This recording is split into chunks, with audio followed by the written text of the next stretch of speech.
Hello, Raw Mithril here once again, getting back to the Nezumiman Perfect Run series, and back to Dr. Gyoniku's apartment fortress. Let's go! Time for the third stage, and from scouting runs, this one is gonna be pretty tricky actually.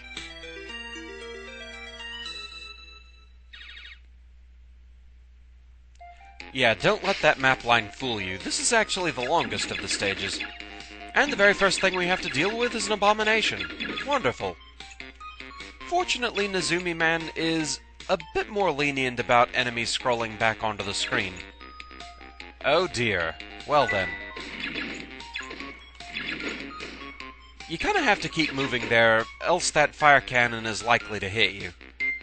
We also have a new gimmick, these moving platforms.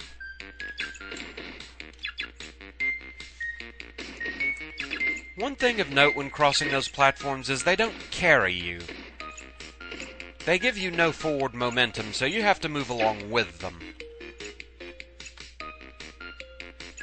Thus, usually at best they're just a foothold for jumping. Okay, first room and we've gotten 3 extra lives.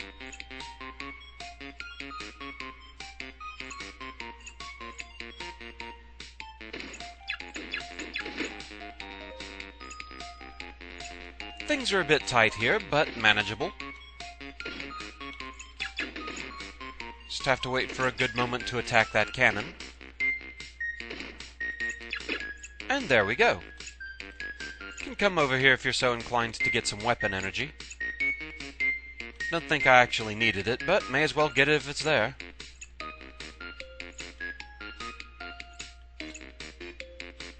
Slight bit of a tricky maneuver here. Have to jump down, set off the flower, then we can progress. Watch out for the ball cannons.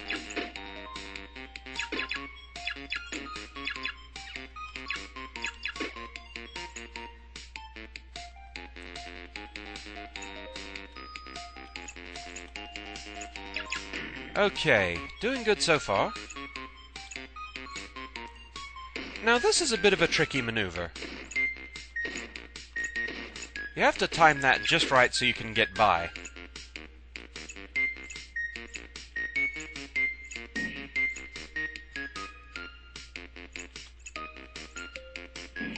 This abomination, man, you really have to move. Don't bother fighting that one. It's just gonna get you hit by either the abomination or the smoke trap. And lucky cat! Yes, it's a giant Maneki Neko. Shoot the coin to raise these platforms, and then you need to be sure you're standing on a green space. The trouble with the Lucky Cat is its shots seem to be painfully accurate sometimes for being just normal arcing shots. You have to be somewhat careful with your counterattack. Don't get too terribly greedy. And there we go! Okay, that went a bit more smoothly than I really expected it to, but stage 3 complete. Yeah, definitely a learning process there. Enjoy some outtakes.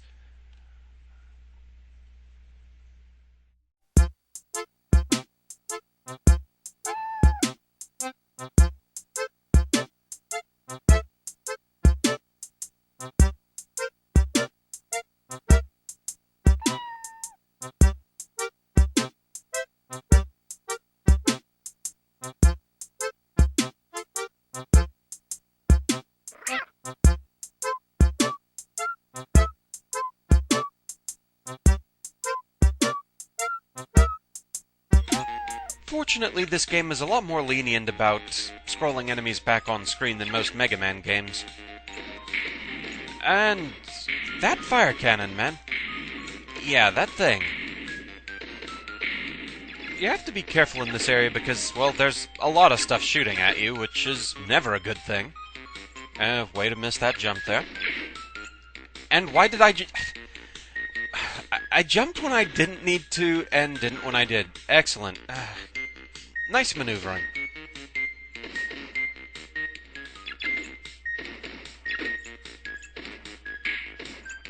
Might want to wait a moment there. This is a bit of a tricky maneuver, getting the timing right on this. I'm not sure if I did it. No, I didn't. Yeah. And one last abomination to contend with. I'm not gonna have time to... Yeah. That's gonna be a thing. Yes, indeed. And so it's time to face the boss. A giant lucky cat! To fight this thing, you need to shoot the coin, and that'll raise platforms. Nice shot, kitty! And no one really wants that, now do they?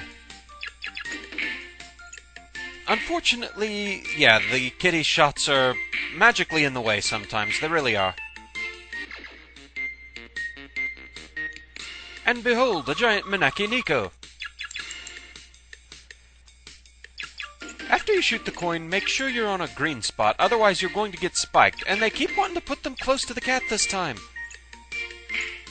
Well, if nothing else, we've shown that the spikes aren't instant death.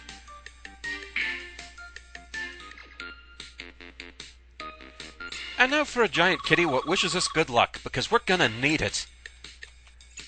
The shots from this cat are pretty simple, yet at the same time, they seem to always manage to be right where you need to be.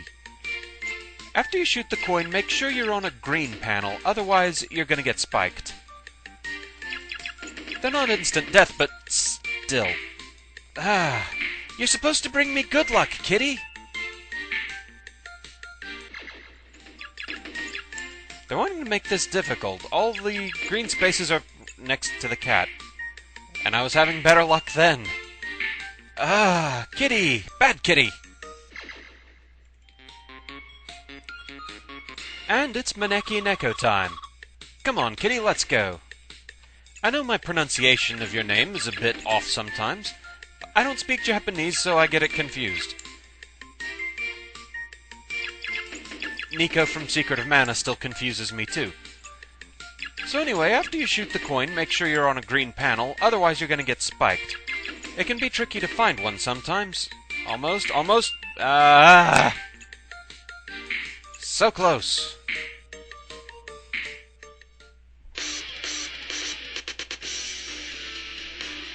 Kitty! Kitty, kitty, kitty! This is the best boss ever! As far as Nezumiman bosses go, he's also one of the trickier ones. I give the Lucky Cat a 5 out of 10. His stage is fairly tricky and a bit longer than other Gyoniku stages, with enemy placement and gimmicks that can cause a lot of close calls. That last abomination, for example, is quite tricky to time out with the smoke trap. The kitty itself, while simple in theory, is made harder by the RNG's placement of safe platforms. You can never really rely on it, and a lot of the time, it'll push you right into a shot from the cat, assuming you land on a platform and not the spikes anyway. Simple as those shots are, they can prove annoyingly accurate. It's a fight that it ends up feeling like it should be simpler than it ends up being. Beware the good luck cat. It's wishing you good luck for a reason. And thus the kitty earns a 5 out of 10. So with that, that's the end of this one. Thank you for watching, and I hope you enjoyed the video, and I shall see you again next time. Until then, fare thee well.